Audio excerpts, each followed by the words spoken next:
being a personal brand for the sake of being a personal brand is usually the quickest way to not be a personal brand.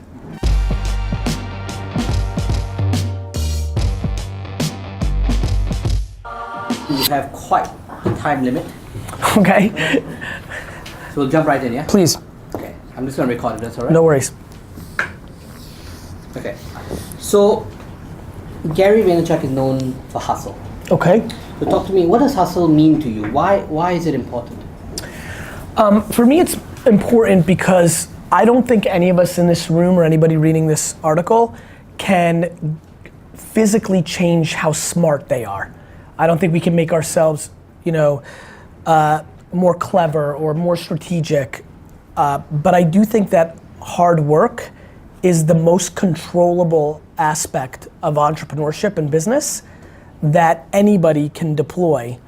And I find that fascinating, right? Like, it's very hard for us to be born with more physical attributes, but if we work out 7 days a week, we can be more athletic, we can be stronger.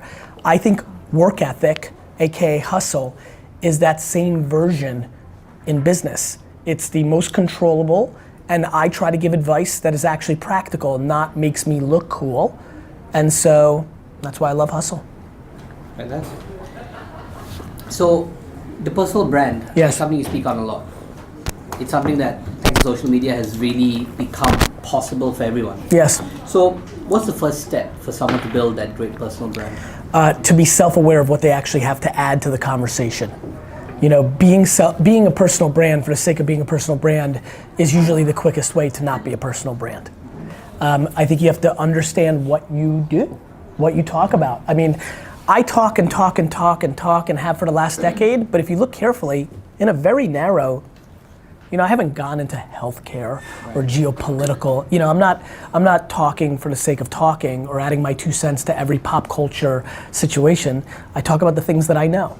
Communication in a modern world, usually in a social network environment, right? And so, and more probably now in a voice environment as I become fascinated with that platform. So I think it's important to have a skill, and then the next thing that's important is to understand how you communicate. I'm guessing right now, clearly can write. Other people can do audio, other people can do video. I think the self-awareness around how you're gonna communicate in one of the 3 mediums of how people consume content is massively important.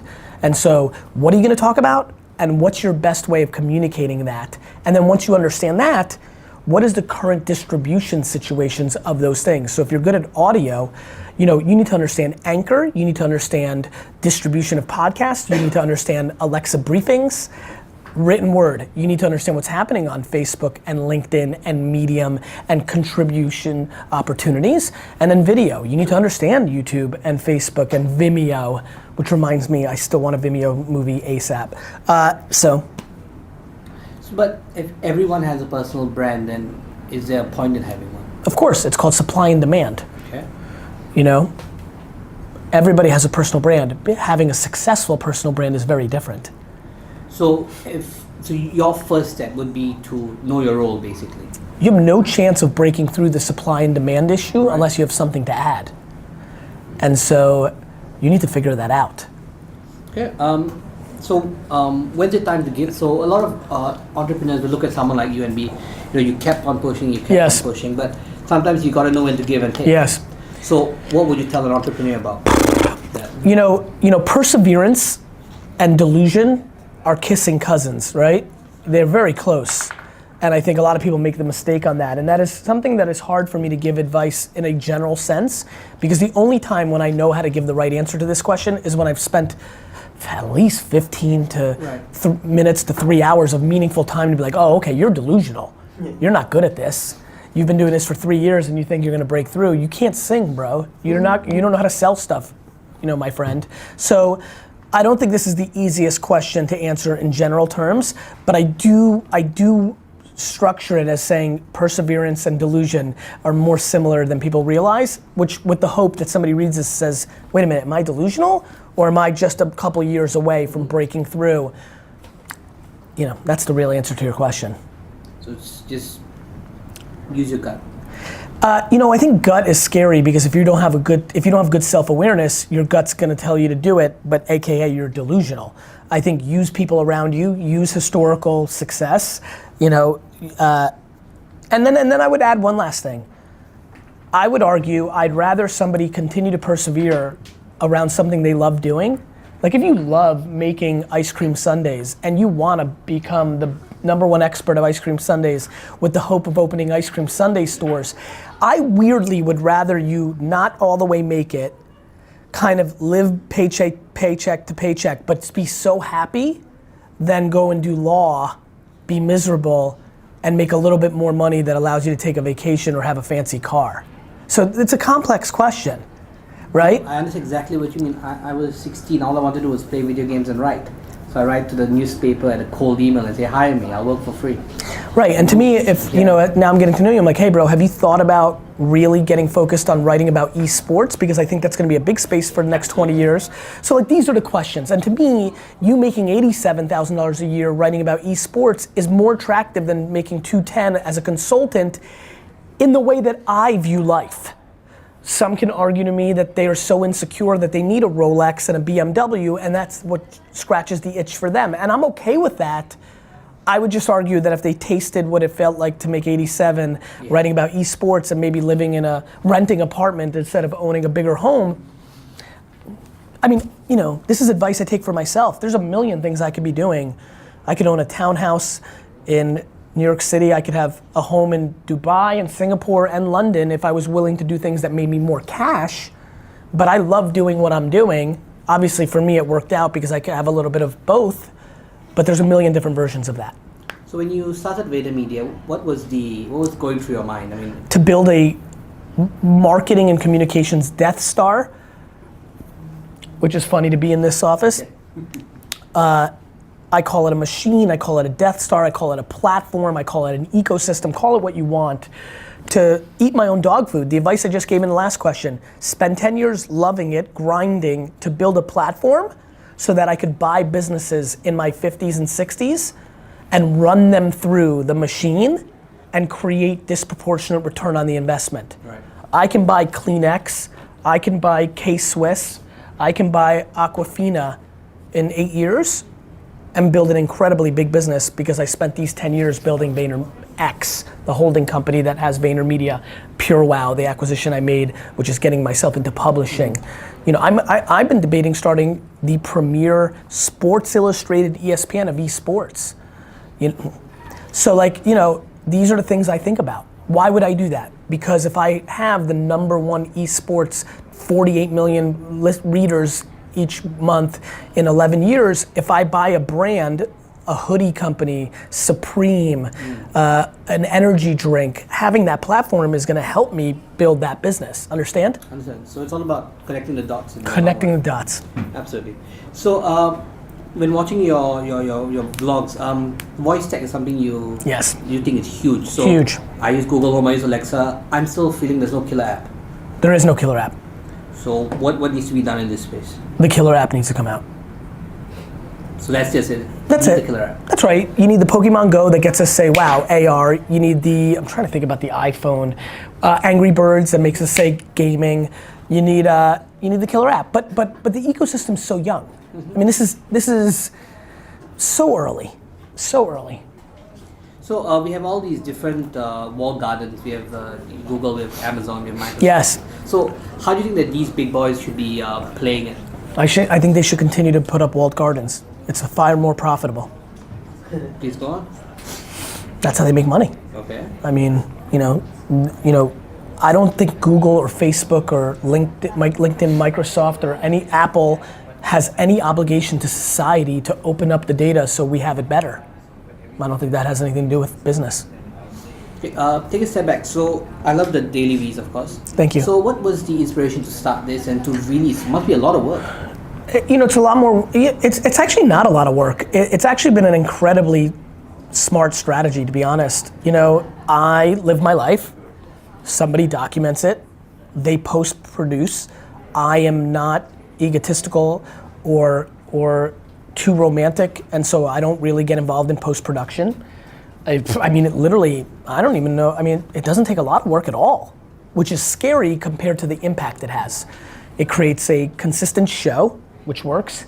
It also feeds all my written audio and other micro video content. I mean, the fact that I can put out a clip on Instagram a couple days ago that gets 1 million organic views and have that branding in that 20 to 35 demo that I'm so desperate to have, and the fact that that was just one moment of me being at Wine Library on a Saturday giving a 13-year-old kid some advice that we post-edited and chopped up in post-production on my media team internally, that's incredible.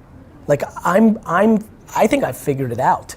Macro content at scale, right, which then creates micro content at scale, all of which doesn't do anything to me other than force me to actually live my life.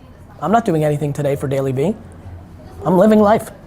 And so it's a very interesting thing that I'm doing because I'm confusing a lot of people. I've created an incredible perception that I spend all my time on my personal brand in a world where I spend none of my time on my personal brand. Makes sense. I'm spending 15 hours a day being the CEO of VaynerMedia. It's pretty cool. I'm very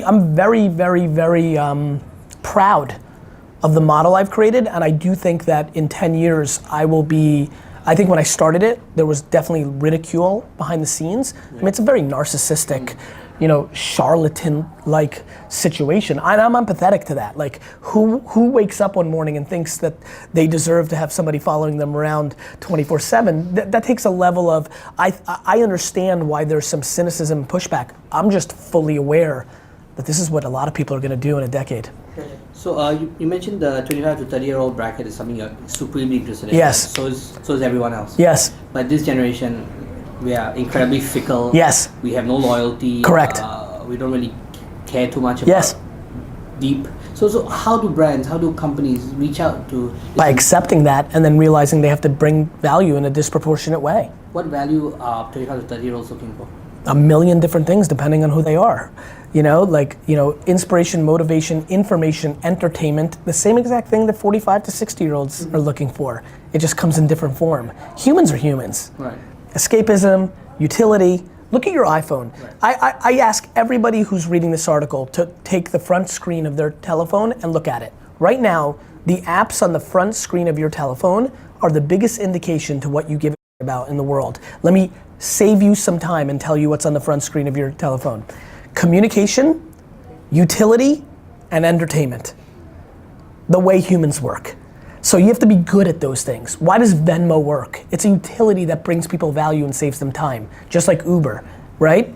Why does Spotify and YouTube work? Because it's entertainment. It's called music and television and film. Why does Snapchat and Instagram and Facebook and Twitter work? It's called communication. We need to communicate. We have to scratch the chat itch. I'm very, very old school. I just understand how to interpret in new school. So what's on the home screen of Gary Vaynerchuk's phone? So Gary Vaynerchuk's home screen is like every single other person's. It's disproportionately social because I'm a media creator. Right. And then it's utility, right? So Resi, an app that I'm involved in, which is a restaurant app, right? Travel, weather, like everybody else. And then Spotify and YouTube. I mean, just like Slack. I mean, the same as everybody's. I have less entertainment. There's no game, right? I don't watch YouTube. I distribute content. Right. But it's really no different. It's the quickest tell. I know about somebody in 4 seconds if I look at their home screen. It's incredible. Yeah, I'll ask you to look at mine later. Hopefully you will. Give me some great advice. You got it. So, two social platforms that really intrigue me that you've mastered. Okay. Instagram, what is the secret to a great Instagram video? Because Instagram, short, snappy, people don't have a long attention span. So what's the recipe for a great Instagram video? My belief today, something that is a snapshot of what's actually going on in your stomach. And I say that, you can use the word stomach, you can use brain, you can use heart. For example, I am actually unbelievably motivated and grateful. And I believe that my motivational quotes work on Instagram because it's my truth, not because I think motivational quotes work. For example, you know what really works on Instagram? Incredibly beautiful pictures. Do you know how many I've posted in the last 4 years? 0. Because I don't know how to take a beautiful picture. So I don't ask D-Rock or Babin or people that could do that for me to do that so I can post it. It's not what comes from my heart, brain, or stomach. Right. You know, if you are actually an incredible fitness person and you understand fitness, you know what does well? Your fitness content. Now, the fact that you're attractive and you understand lighting and angles helps, but there are tons of, I mean, it's unbelievable. When I go through my feed or explore or look at people engaging with me, I'll see somebody DM me and I'll say, oh, that person's good looking, girl or boy? And I'll be like, I wonder how many followers they have. And the amount of times I click and they have 450 or 6,000, like this makes no sense. Supply and demand, but also, does it come from their soul? And so I think anything can work on Instagram. Humor, you know, beautiful images, quotes, micro clips that are insightful. It's very cliche, but I genuinely think at this point, because of the maturity of the platform, the only thing that's breaking through is truth. Fantastic. That's a very good headline, I think. I think so. Very impactful, makes me seem like I know what I'm talking about. Another one, so it's LinkedIn. LinkedIn. So not many, so people get confused for LinkedIn. Like I love LinkedIn. Like my friends call it my version of Tinder. Because I'm like, ooh, which famous person do I know? I love it. So you've obviously figured out LinkedIn as Yes. well. So talk to me, how does one maximize LinkedIn? What is its purpose? LinkedIn's real good for me because I'm a businessman. It's a business environment. And so I think LinkedIn's an incredibly interesting place for deeper, longer form content around business. And so that's, you know, Colin on my team, a writer, and Sid on my team, you know, what I would call a distributor and an architect of our content. They've spent a lot of time on it, and I give them a big head nod for my success on LinkedIn. I mean, that's a natural place for me, right? To me, that's a home run environment because I have a lot of business content in my head. As you're interviewing me for this, you can see how natural it comes to me. Mm-hmm. It's my ethos. I don't have to think twice. I can talk about business literally 24 hours a day until the day I die and will not run out of content because it's my truest self. It's all I've ever thought about, literally since the time I was 5 years old. It's why I was such a bad student. I couldn't turn off my head from thinking about selling and buying and trading and understanding why people buy stuff. I mean, why were kids interested in Garbage Pail Kids in 1986? That's not what third graders do. They're just interested in Garbage Pail Kids. I was interested in why. So long form content. Okay. Because when you're in LinkedIn and you're in your Tinder moment of business, you're in that mindset. You're in your ambitious, you're in your what you do for a living, you're in your business mindset. Right. You're in a very different mindset when you're on Instagram. And so what I think I'm doing very well, that is very subtle, is I create content for the mindset and the psychographic nature of what's happening in there, not the demographic nature. And let me expand on that. All of us in this room are the same person, we're us. But when we go into 6 different apps, our brain's chemicals are different. Mm-hmm. Instagram's escapism for a lot of people. They're, checking out attractive people. They're looking for a laugh. They're keeping up with culture. That, you're not acting. Your brain is not in the same place on Instagram and LinkedIn. Of course. I make content for that reality. That is why I've won more than almost anybody. I understand that, and even my own team doesn't hold a candle to me in copy and nuance to that subtle trait. So Twitter's not very big here. Okay. I think Twitter's fourth after Instagram, LinkedIn, and Facebook. Yes. Of course, now with DJT in the office, Twitter seems to be more popular than ever. Why? What did you say? Because of what's happening in the States. A lot of people are accessing Twitter more. So to see what Donald Trump says? Okay. Okay. Makes sense. I understand. Yeah. Go ahead. So how should people, so now that Twitter's coming about as a reasonable medium, how should people be using it? How should people be looking at it? Twitter was always the anomaly in social media because it wasn't a content play, it was a community play. And that's why so many people struggle with Twitter, both media companies and individuals. It is the platform to listen, not talk, and nobody wants to listen. Okay. I like what you alluded to there. Yeah, I mean, it's the one place you can jump into any conversation. I mean, the fact that you can jump into any conversation. So on LinkedIn, it's super fun for you to look at Branson or Cuban or Barbara Corcoran. On Twitter, you could literally reply to them on something they just said, and they'll actually reply to you. I mean, look at every A-list personality. 99% of them, if they're active on Twitter, that is the place to get an engagement from them far more than Instagram, LinkedIn, or Facebook, including myself. The way to get me to reply and see what you're up to is far more likely to happen on Twitter because it is built for communication, not for distribution of content. Right. And that's why it's failed so many, because everybody just wants to put out content, have people consume it, impact them for what they have selfishly behind that content, and move on. Right. But for somebody that's a quote unquote nobody, Twitter's the place to go. You start by listening and talking. It's what I did. I was a nobody in 2007 on Twitter. What did I do? I responded to Leo Laporte and Kevin Rose and Pete Cashmore, and more importantly, I searched the word wine, and every single tech nerd that said, I'm going to Napa to drink wine this weekend, who worked at Salesforce or Microsoft, I just replied and said, what winery are you going to? And they were like, whoa, I don't know. And then I replied, well, you should go to Whitehall Lane. And then they would look at my profile and see Wine Library TV, and they're like, thanks, dude. One by one by one by one, 12, 14, 16, 12, 14, 16, 12, 14, 16 hours a day. And then I was somebody. Because A, I spent 15 years learning about wine, so I knew where the hell to send them. Mm-hmm. And B, because I bled out of my eyeballs for 15 hours a day and put in the work. Fantastic. And no platform can do that for you like Twitter, because you don't need to be great at creating content to be noticed. You just have to be good at replying to information around your expertise. But most people don't have the humility when they're an expert cake maker to spend 3 hours a day replying to people talking about cake on Twitter because they're fancy. And that I can even deal with because you're an expert cake maker. What really pisses me off is aspiring kids who want to be somebody think their time's so valuable that they can't put in 4 hours replying to people on Twitter. Fantastic.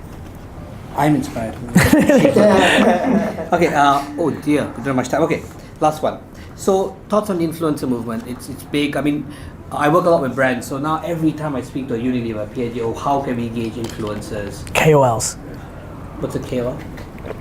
Key opinion leaders. Oh, is that what they call it? That's the Asian kind, that's China, mainly to your point. That's China's terminology that I think is bleeding into Southeast Asia terminology. But anyway, influencers, KOLs, go ahead. So, what do brands need to understand about influencers? Give them their brand, okay, and get that out of the way. And as long as they're not doing something egregious, approve the content.